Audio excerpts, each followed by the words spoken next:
Greetings to one and all. Welcome to Synapse. Synapse, the Overdose, presents to you surgical knots. Before we begin, let us remember that we will be dealing with animal material. Universal precaution must be followed and proper fitting gloves must be worn. For the purpose of demonstration, a thick thread will be used. However, it is advisable to use thin thread or suture material like silk to practice. For beginners, thick thread can be used. Make sure that proper gloves are worn. There are three different types of knots in surgery. The first one is the reef knot. It is used extensively in surgical practice. It is a very stable and a strong knot. The line diagram below demonstrates the configuration of the knot. The next picture demonstrates the reef knot on a thread. The reef knot can be tied using one hand actively or using both the hands. The standard two-handed reef knot, though seldom used in surgery, is demonstrated here. It involves two knots tied successively, and there are three basic steps for each knot: crossing the threads, rolling and engaging the threads using the index finger, snugging down and tying the thread. Ensure that the threads cross to the opposite side of the jig to which they started. Then repeat the throw, coming back again, ensuring to end up at the opposite side of the jig to which you started. The one-handed reef knot is the most important knot in surgical practice. It is the most widely and extensively used knot. Here, one hand is active and the other hand remains inactive.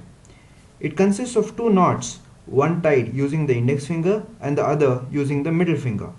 The index finger knot is used first if the end away from you is in your active hand. The index finger knot is tied by taking the thread in the active hand under the other end of the suture and snugging it down. Then coming back and using the middle finger knot and snugging it down. We recommend the following 4 steps for tying a reef knot. Cross the suture in the active hand against the other end. Indent the other suture using the index finger. Engage the end in the active hand using the index finger. Pull the thread and snug it down to form a knot. Once this is done, cross the threads in the opposite direction. Indent using the middle finger to take it under the other end. Engage the thread and pull it out to snug down the thread to form a knot. It is essential that you cross your hands with each knot and that alternately an index finger knot and a middle finger knot is tied. You might have noticed that we use the left hand as the active hand to tie the reef knot. However, one must learn to be ambidextrous. Try practicing with your right hand as given here. Remember that even minor deviations from the procedure results in a wrong knot being tied. Occasionally, we want a knot which is secure and won't slip with one throw. Therefore, we can tie 2 throws and snug it down and return by 2 more throws. You might end up with an ugly looking knot. Take the threads and cast the first knot of the two-handed reef knot and then take the thread through once more and snug it down. Ensure that it lies correctly. Repeat the same procedure, coming back again. This very rarely used knot is used in controlled situations with great care.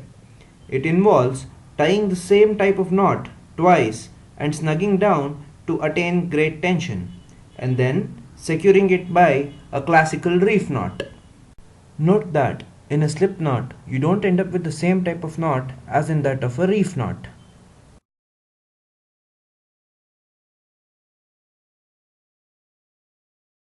The two-handed reef knot.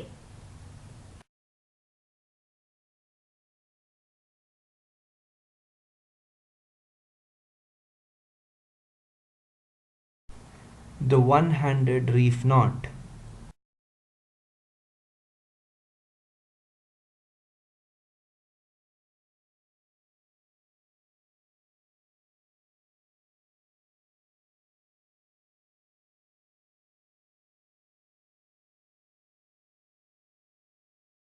The surgeon's knot.